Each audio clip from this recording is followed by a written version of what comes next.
door behind you. What if I told you some of the greatest science fiction films ever made were completely ignored when they first came out? We're talking box office disasters, marketing failures, movies that studios basically left on the sidewalk to rot. And here's the crazy part. Time proved every single one of them right. While Hollywood keeps recycling the same franchises and pumping out forgettable CGI spectacles, these 15 films were doing something different. Some of them lost studios tens of millions of dollars, only to quietly become the most recommended films on every corner of the internet years later. Every single movie on this list wasn't just good for their time, they're far better than modern sci-fi. Number 15, Equilibrium, 2002.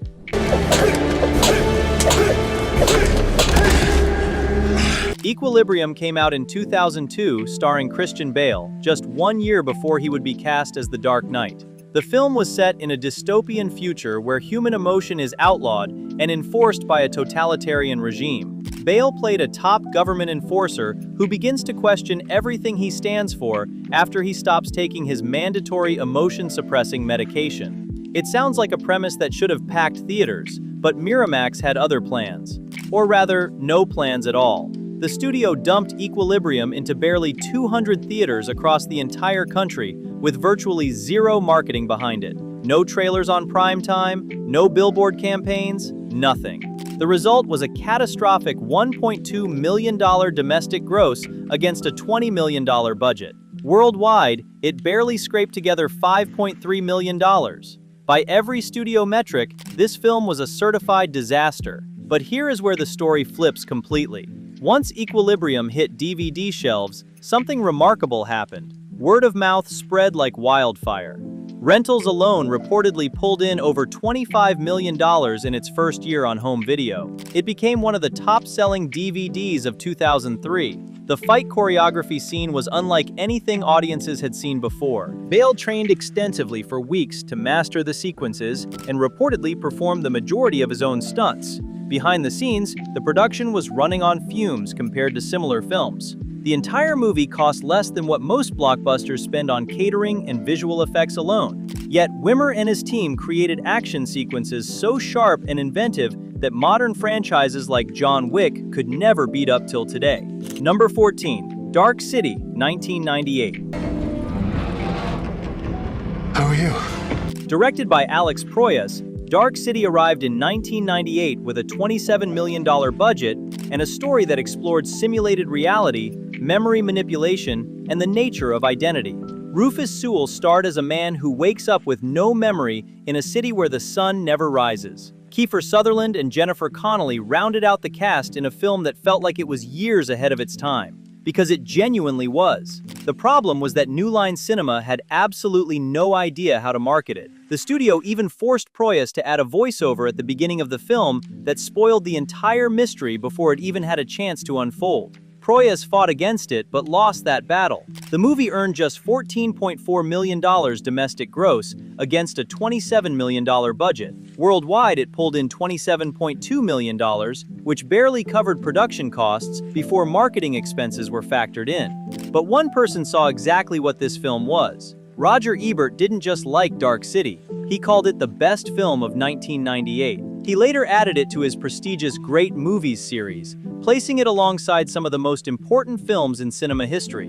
When the director's cut was released in 2008, with that awful opening voiceover finally removed, audiences got to experience the film the way Proyas always intended, and suddenly, everything clicked. Number 13, Sunshine, 2007. There's not much time. I need to know. Where is he? Is he here? Take the director behind 28 Days Later. Pair him with the writer who would go on to create Ex Machina and Annihilation. Add a cast featuring Cillian Murphy, Chris Evans before he ever picked up Captain America's shield, Rose Byrne, and Michelle Yeoh. On paper, that combination sounds like a guaranteed hit, right? Well, Fox Searchlight didn't think so. Sunshine was released in 2007 with a $40 million budget and one of the most gripping premises in modern sci-fi. Danny Boyle crafted a film that felt claustrophobic and massive at the same time. The vastness of space pressing against the tight corridors of the ship created a tension that never lets up. But Fox Searchlight gave it one of the most limited theatrical releases imaginable. The domestic gross landed at just $3.7 million. For a film of this caliber, that number is almost offensive. Worldwide, it managed $32 million, which still fell short of its budget when marketing costs were included. The studio treated it like a small indie project when it deserved a massive rollout. Behind the scenes, Boyle brought in a NASA physicist to consult on the science. The cast lived together on set to build genuine chemistry, and the cramped conditions were designed to mirror what the characters were experiencing on screen. Boyle wanted the actors to feel the isolation. Chris Evans has spoken about how this was one of the most physically and emotionally demanding roles of his early career, long before Marvel came calling. Now here is where Sunshine gets controversial. The third act takes a hard turn into horror territory, and that shift divided audiences right down the middle. Some felt it betrayed the grounded tone of the first two acts. Others argued it was a bold choice that elevated the entire film. That debate still rages online to this day. But what nobody argues about is how the film looks. Number 12, Pandorum, 2009. Rather than any of mankind's machines. Nobody saw this film in 2009. That is not an exaggeration. Pandorum opened in September against a market so crowded that a $33 million science fiction movie starring Dennis Quaid and Ben Foster had no room to breathe. It grossed just $10.3 million domestically. Worldwide, it pulled $20.6 million, which sounds like progress until you remember the studio spent $33 million just to make it, and that number does not include a single dollar of marketing. The distributor, Overture Films, tried to push it through and failed. The failure was so deep that Overture Films completely went out of business. But here's the thing, Pandorum is genuinely excellent.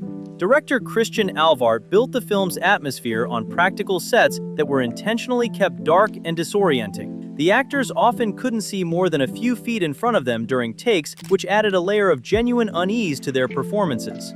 Ben Foster in particular threw himself into the role, physically crawling through tight spaces and performing in conditions that were uncomfortable by design. Producer Paul W.S. Anderson brought his experience from the Resident Evil franchise to help shape the creature elements, but Alvart was focused on something deeper. He wanted Pandorum to be a psychological thriller first and a monster film second. Number 11, The 13th Floor, 1999.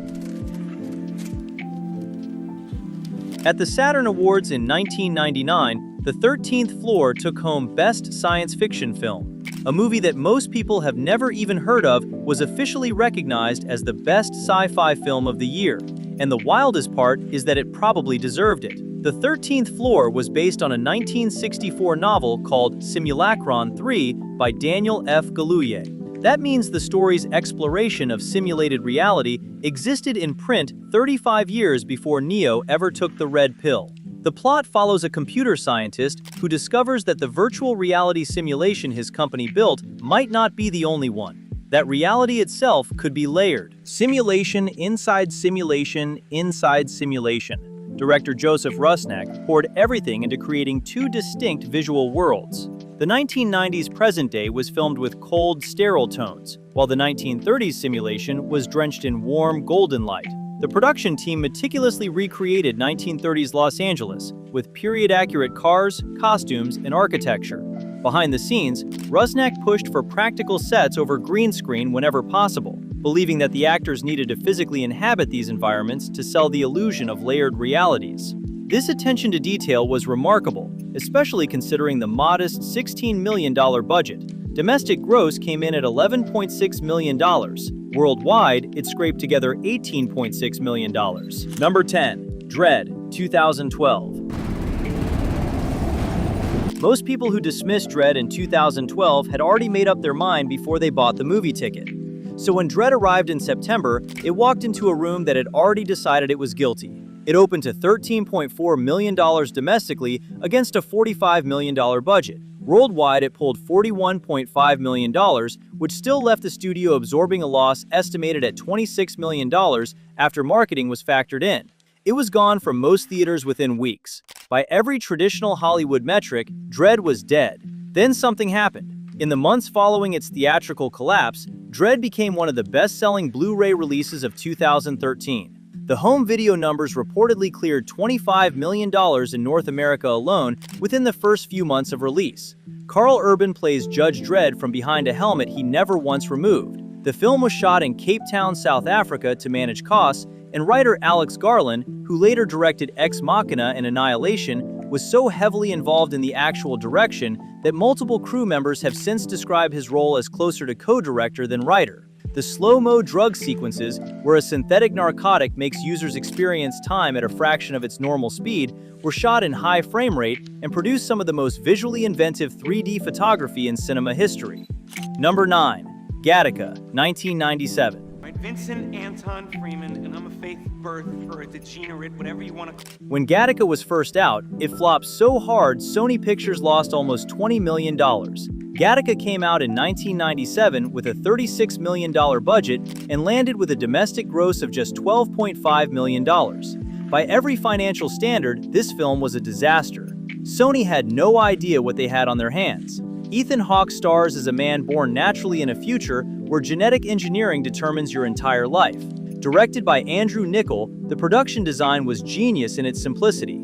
Instead of building futuristic sets, Niccol shot in real modernist architecture, including the Marin County Civic Center designed by Frank Lloyd Wright. The result was a future that felt clean and sterile and disturbingly plausible. Behind the scenes, Niccol insisted on a muted color palette that made everything feel emotionally suppressed. Even the wardrobe was designed to strip away individuality, reflecting the world's obsession with genetic conformity. Here is what makes Gattaca genuinely prophetic. The film came out decades before gene editing technology became a real thing.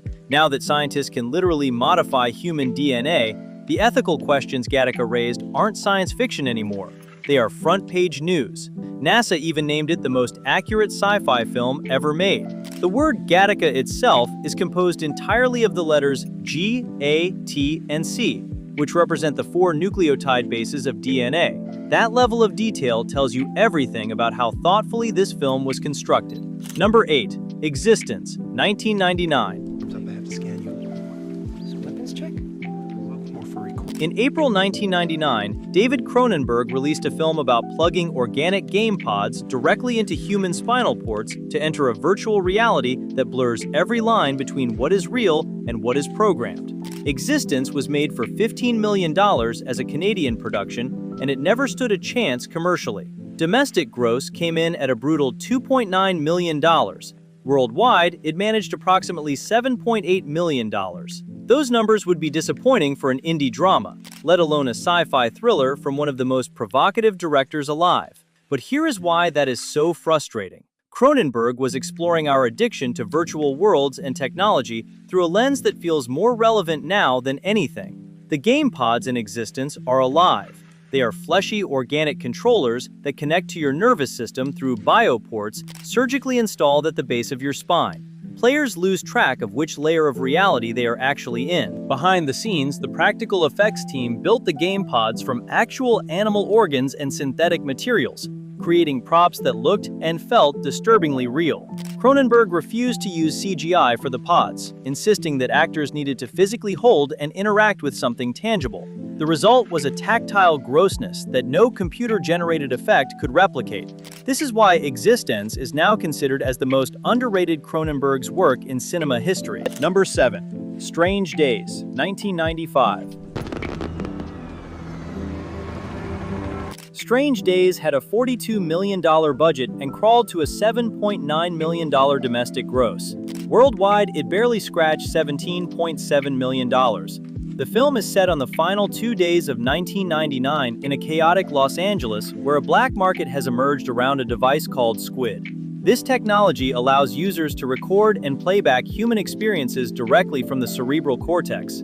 Every sensation, every emotion, every memory. You strap on the device and you literally become someone else. Ralph Fiennes plays a former cop turned street dealer who sells these recorded experiences like digital drugs. When he stumbles across a recording of a brutal crime, the story spirals into a conspiracy that reaches far deeper than he expected. The movie director, Bigelow, fought to keep the movie scenes raw and uncompromising despite studio pressure to soften them. Cameron backed her completely during production, even though their marriage was falling apart in real time. But the film's most shocking element was its unflinching depiction of police brutality against black citizens. Angela Bassett delivered a powerhouse performance as a woman navigating a system designed to destroy people who look like her. Number 6. The Iron Giant, 1999. A studio executive at Warner Brothers once reportedly said that animation was not something the company should be investing in. That attitude is exactly why The Iron Giant was dead before it ever reached a single theater. The film had a budget that some estimates place between $50 million and $80 million when marketing is included. It grossed $23.1 million domestically. Worldwide, it limped to $31.3 million. Warner Brothers lost somewhere between $30 million and $50 million on a film that is now universally considered one of the greatest animated movies ever made. Directed by Brad Bird, who was a relatively unknown quantity at the time, The Iron Giant tells the story of a young boy named Hogarth who discovers a massive metal robot that has fallen from space during the height of Cold War paranoia in 1957. The robot is gentle and curious, but the government sees it as a weapon that needs to be destroyed. At its core, this is a film about choice, about deciding who you want to be even when the world has already decided for you. The line, "I am not a gun," has become one of the most iconic moments in animation history. Vin Diesel voiced the giant and delivered a performance of surprising emotional depth with minimal dialogue. Jennifer Aniston and Harry Connick Jr. rounded out the voice cast. Brad Bird was working with a fraction of the resources that Disney and Pixar had access to. The animation team was small and the schedule was tight, but Bird pushed everyone to deliver something that could stand alongside the best. He reportedly told his team that they were making a film that would outlast whatever was dominating the box office that year. And he was right. Number 5. Moon, 2009. David Bowie's son made a science fiction film for $5 million, and it turned out to be one of the most critically acclaimed sci-fi movies of the decade. Duncan Jones directed Moon as his feature debut and delivered something that most filmmakers couldn't pull off with 10 times the money. Sam Rockwell stars as Sam Bell, a contract worker nearing the end of a 3-year solo stint on a lunar mining base. His only companion is an AI named Gertie, voiced by Kevin Spacey. When Sam begins experiencing strange occurrences and discovers something he was never meant to find, the film spirals into a deeply unsettling exploration of identity, corporate exploitation, and what it means to be human. Here is what makes Moon remarkable from a production standpoint. The entire film was shot in just 33 days. The lunar base and rover exteriors were built as practical miniature models rather than CGI. Jones and his team constructed detailed tabletop sets that were filmed to look full scale. Financially, Moon grossed approximately $9.8 million worldwide against its tiny budget, making it a genuine success in terms of return on investment. It won multiple BAFTA and British Independent Film Awards, establishing Jones as a filmmaker to watch. Till today, Moon remains Jones' masterpiece, a film that proves you don't need hundreds of millions of dollars to ask the biggest questions about human existence. You just need one great actor and a story worth telling. Number 4. A Scanner Darkly, 2006. Imagine asking Keanu Reeves, Robert Downey Jr., Woody Harrelson, and Winona Ryder to act out an entire film and then painting over every single frame of their performances by hand. That is exactly what Richard Linklater did with A Scanner Darkly, and the result is one of the most visually unique films in cinema history. Keanu Reeves plays an undercover narcotics agent who is secretly investigating his own housemates while also becoming addicted to the very drug he is supposed to be fighting. The twist is that the surveillance system he uses requires him to wear a scramble suit that constantly shifts his appearance, making his own identity invisible even to his superiors. Behind the scenes, Robert Downey Jr. reportedly improvised a significant portion of his dialogue, and anyone who has seen the film knows that his manic, unpredictable energy is one of its greatest assets. The budget was $8.7 million, and Warner Independent Pictures released it into limited theaters. Domestic gross hit $5.5 million, with worldwide numbers reaching $7.6 million. A slight loss on paper. But the 18 months of animation work meant this was always going to be a long game investment. Philip K. Dick's daughter publicly praised it as the most faithful adaptation of her father's work, which carries enormous weight given how many Dick adaptations have missed the mark. Number 3. Coherence, 2013. $50,000. That is not a typo. Coherence was made for approximately $50,000, and it is one of the most intellectually ambitious sci-fi films of the 21st century. To put that in perspective, that budget wouldn't even cover the catering bill on a single day of shooting a Marvel film. And yet, this movie has generated more online discussion and analysis than blockbusters that cost 1,000 times more to produce. Director James Ward Burkett had spent years working as a storyboard artist on the Pirates of the Caribbean franchise. He watched hundreds of millions of dollars get poured into massive productions and then went home and made his own film in his living room. Literally. Coherence was shot over 5 consecutive nights in Burkett's actual house, using his own furniture and his own dining table as the primary set. There were no studio lights rigged to the ceiling, no elaborate production design. Just a group of actors sitting around a table while reality collapses around them. Here is the part that makes Coherence truly extraordinary. There was no script. Burkett gave each actor note cards before every scene with character objectives and bits of information that sometimes contradicted what other actors had been told. The conversations are entirely improvised within that framework. The confusion and tension you see on screen is largely genuine because the actors themselves didn't always know where the story was heading. This created a naturalistic, unpredictable energy that no amount of polished screenwriting could replicate. Number 2. Children of Men, 2006.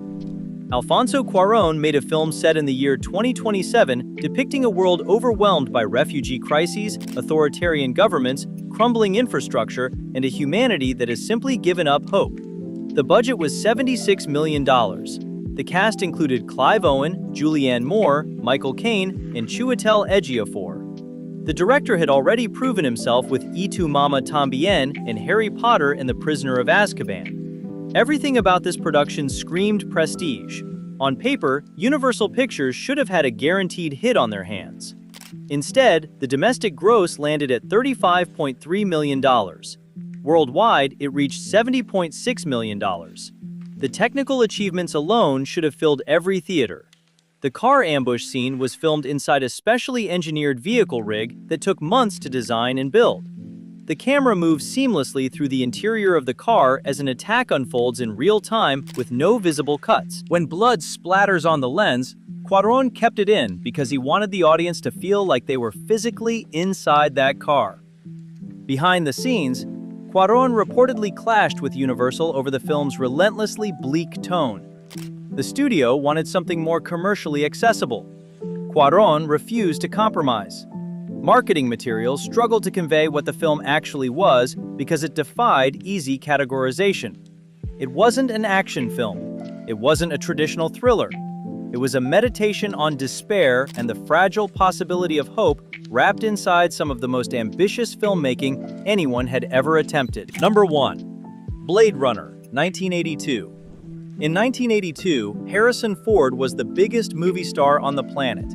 Star Wars and Raiders of the Lost Ark had made him a household name. So when Ridley Scott cast him in a futuristic noir thriller based on Philip K. Dick's novel, the assumption was that this thing would print money. In reality, it did the exact opposite.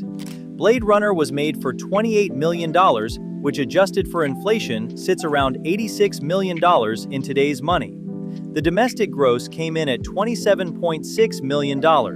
Worldwide, it managed $41.8 million. Behind the scenes, the production was a nightmare.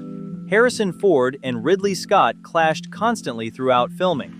The tension between star and director became so severe that the two barely spoke by the end of production. Ford wanted to play Deckard as definitively human. Scott saw him as something else entirely. That fundamental disagreement created a creative friction that ironically made the film more compelling than either vision alone could have achieved. 7 different versions of Blade Runner exist today. The sequel, Blade Runner 2049, arrived in 2017, with Denis Villeneuve directing and a $150 million budget. It grossed $259 million worldwide and was still considered underperforming by studio standards. Home video sales across VHS, Laserdisc, DVD, and Blu-ray have also generated hundreds of millions of dollars over 4 decades, transforming a box office disappointment into one of the most profitable catalog titles in cinema history. If any of these films caught your attention, drop a comment telling us which one you are watching first. And if there is a forgotten sci-fi gem that we missed, let us know because the best recommendations always come from you. If you enjoyed this video,